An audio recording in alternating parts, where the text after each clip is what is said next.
nagresolusyon na ang CELCOR kung hindi makukuha ni Francis. Natatandaan ba yun?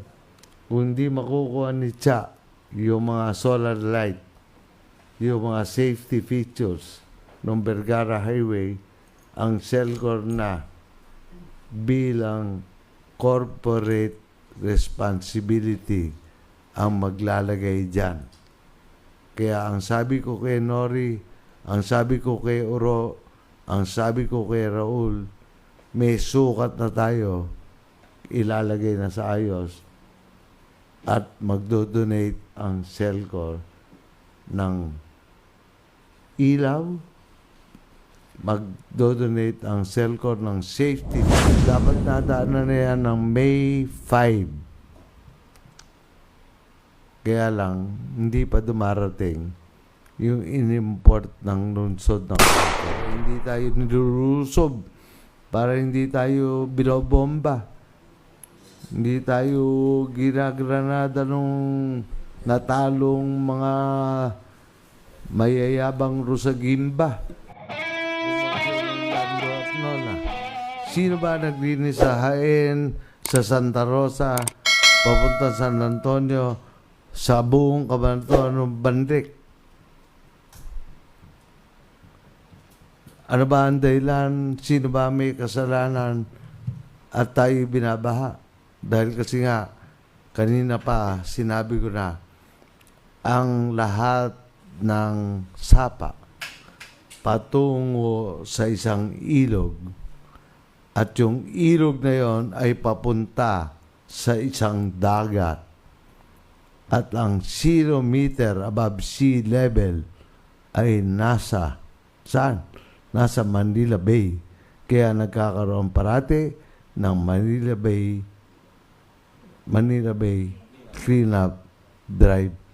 Ang nangyari, kinalbo natin yung mga bundok natin. Yung Montalban ba o Antipolo bigla na lang gumuho. Dahil nga kasi yung common greed ng tao na ang dami mo ng lupa, pagkatapos kukunin mo pa yung daanong sapa. Ang dami mo nang kikitahin doon sa mismong ano na yan. Kaya nga, yung Lakewood na yan na kumuha ng sapa natin, sirain na yan. Iayos yung sapa doon. Yung isang tinitingnan ko kanina, 2 naglagay ng bakod sa likod yung poste ng CELCOR nasa likod ng bakod. Kinuha nila yung right of way natin. Hindi pwede yun. Tatanggalin nilang pilit yung bakod na yun. At hindi natin ibibigay yung not an inch, not a millimeter, not any space to sa 32 meters na right of way ng lungsod ng Cabanatuan. Kaya yung papanika sa flyover, makikita mo merong yung mga poste ng CELCOR nasa likod, pagkatapos may bakod. Kaya yun, nakapaloob. sabi ko nga kay Nori, tanggalin mo yan. Kinakabayan ako ng mga may-ari. Pinuntahan ko yung may-ari, nakikiusap po ako sa inyo. Konti lang naman po yan. Hindi naman po nyo pag-aari. Yung pader, yan po ay pag-aari pa ng lungsod ng Cabanatuan. Yan. Ayan.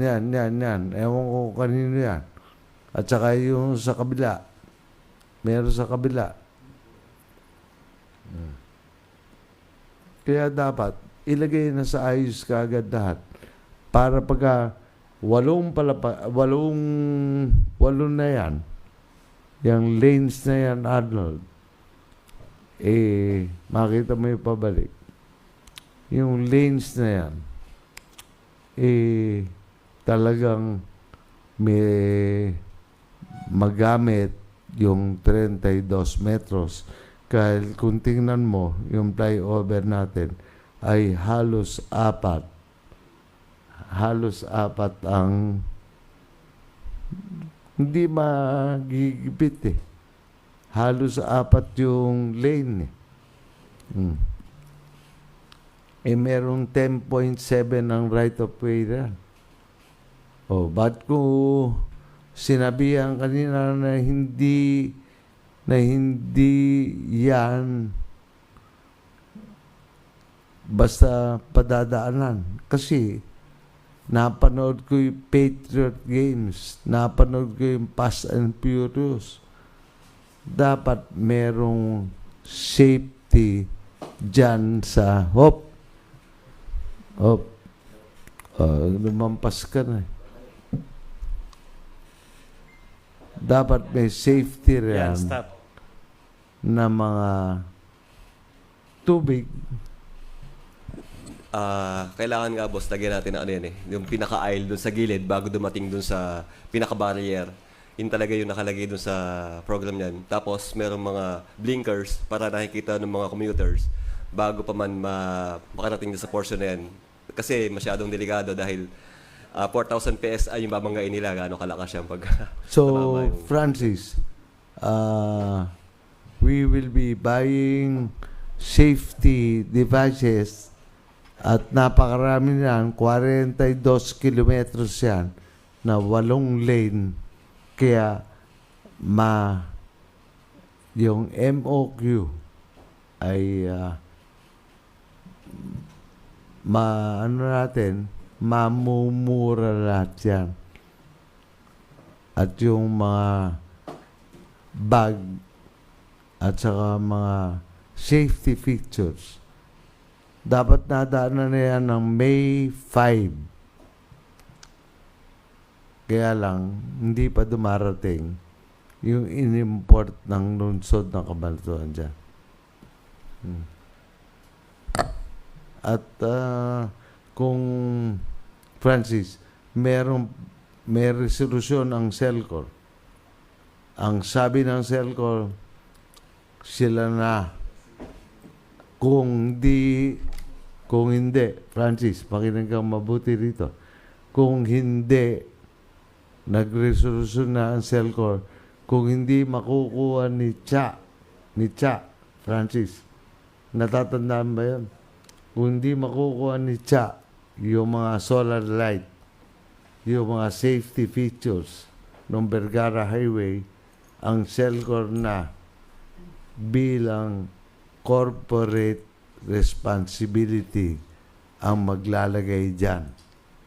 Kaya ang sabi ko kay Nori, ang sabi ko kay Uro, ang sabi ko kay Raul, may sukat na tayo, ilalagay na sa ayos at magdodonate ang CELCOR ng ilaw, magdodonate ang CELCOR ng safety feature dyan, at lahat ng ano tawag mo na? Cat's eye, boss.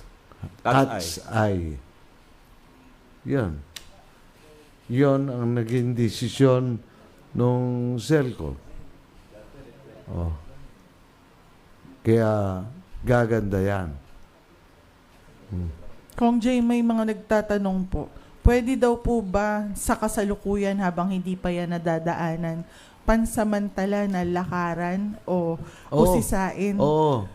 Ang pakiusap ko nga sa kanila, ito yung Patriot Games. Yan lang ang ilalagay dyan eh. Tignan mo yung pagbangga. Kaya babarilin.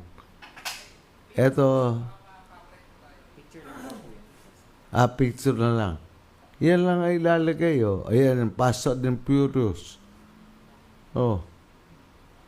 Hindi malalagay sa alanganin. yung hindi malalagay sa alanganin yung babanggaran.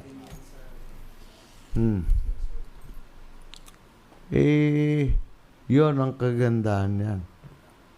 Kaya nga, sabi, kung di makakakuha si Cha, at hindi ako makakakuha, bibili na ng Celcor Francis.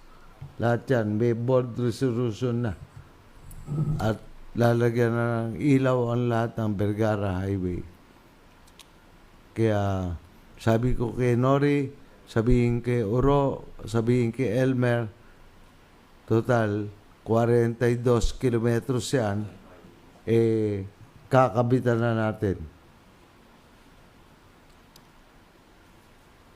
So, Atty. Edwin, nasa inyong papilyon dahil may resolution na yung Celcor para makipag-usap. Yes sir, sige po, ipa-follow po natin dun sa Celcor. Hindi mo ipapalo up. May resolution na. Kailangan na magkaroon na talaga. Hihingin ko na po sa Celcor. Talagang hindi lang hihingin. Kailangan talaga na ang gawin Yes, sir. natin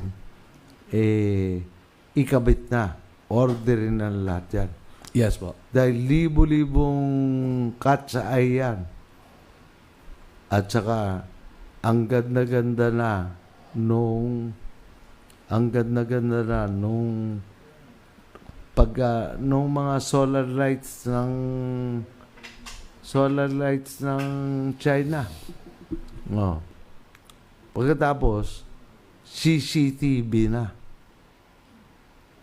sa lahat ng barangay para hindi tayo nilulusob, para hindi tayo binobomba, hindi tayo ginagranada nung natalong mga mayayabang Rusagimba. Yung mga tigahain na pupunta rito, kala mo kayang-kaya. Kita mo, hindi naman tigakabanatuan aapihin tayong lahat ng mga tigakabanatuan na yan. Yun ang katotohanan. So, naipakita na ni Francis yun. Sana maganda nga kung nakita niya yung bumabangga para nakita nila na napaka-safe pagka naroon. At ito, ayan na. Yan yung bumabangga. Hindi man lang nauna yung kotse.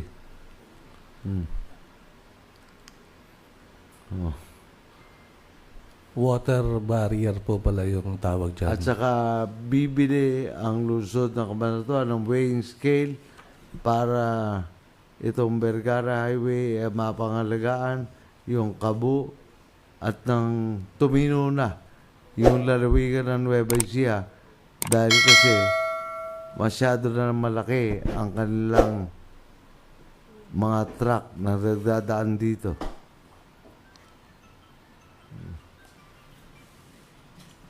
Kayang-kaya ko yan. Basta binigyan ako ng Panginoon Diyos ng mga 6 na taon pa. Ako'y kayang-kaya kong ilagay sa ayos yan. At saka yung mayor, kayo na ang bahala sa mga quarry nyo. Kayo mag-ayos ng quarry nyo. Kayo mas higit na nakakaalam ng mga quarry nyo. Bakit nyo hayaan ang lalawigan? Fake naman yung binibigay na ECC. ECC.